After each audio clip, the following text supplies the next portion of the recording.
Dans cette seconde vidéo, nous allons revenir sur les macros et leur utilisation dans Excel VBA. Une macro permet d'automatiser une procédure sur Excel via l'utilisation du code Visual Basic. Les macros nous permettront donc d'automatiser l'ensemble des processus de vérification ou de calcul. Le deuxième intérêt d'une macro est qu'elle permet d'obtenir des sorties multiples. On peut à la fois obtenir des sorties numériques, c'est-à-dire des résultats de calcul. On peut aussi obtenir des sorties texte, pour obtenir des informations sur les calculs qui ont été produits par le logiciel, mais on peut aussi venir tracer des courbes grâce à ces macros.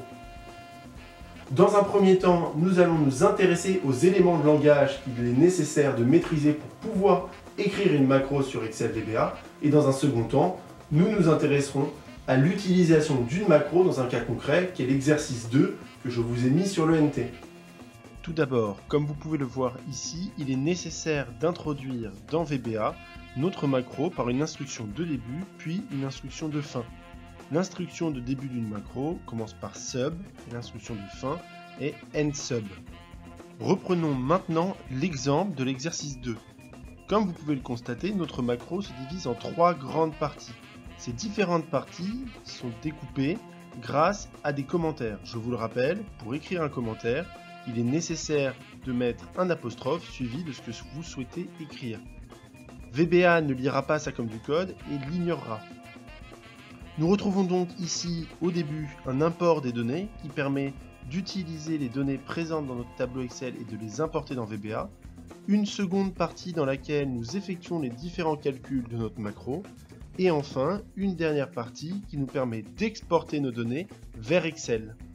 Pour importer nos données depuis Excel vers VBA, il est nécessaire d'utiliser l'instruction suivante.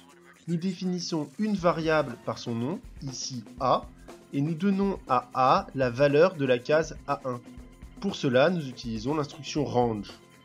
Notre import de données fonctionnera donc toujours de la même manière.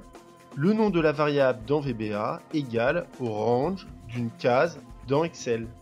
Pour exporter nos données depuis VBA vers Excel, nous allons utiliser une fonction similaire à celle de l'import des données.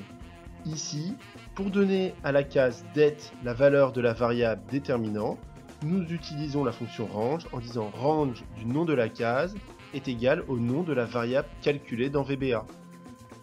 Nous constatons donc que les cases det, x1 et x2 dans notre tableau Excel se sont vues attribuer les valeurs des variables déterminant x1 et x2 calculées dans la macro VBA.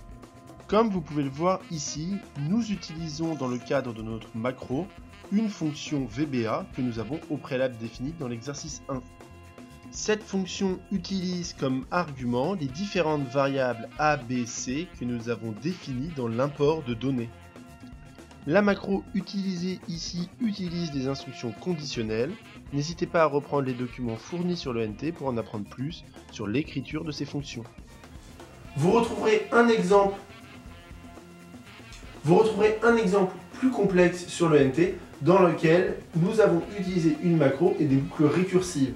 Si vous souhaitez en apprendre plus sur cet exemple-là, n'hésitez pas à consulter le NT, l'exercice ainsi que sa correction.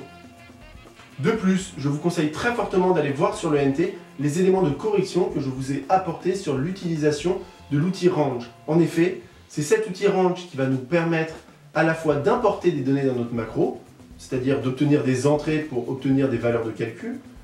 Ensuite, notre macro opère une série de calculs et à l'issue de ceci, c'est aussi cet outil range qui nous permettra d'exporter nos données depuis VBA vers notre tableau Excel afin d'avoir une lecture directe dans nos tableaux des résultats de notre calcul. Un petit point rapide avant de conclure sur la fonction offset. Comme vous pourrez le voir dans l'exercice 3 et sa correction, offset est une fonction extrêmement utilisée pour pouvoir balayer notre tableau Excel. Elle s'utilise conjointement à l'instruction range et offset de i,j permet de se déplacer de i colonne et de j ligne. Ces valeurs peuvent être négatives afin de remonter vers la gauche ou vers le haut dans notre tableau Excel. Je vous remercie pour votre attention et je reste comme toujours à votre disposition pour plus de questions.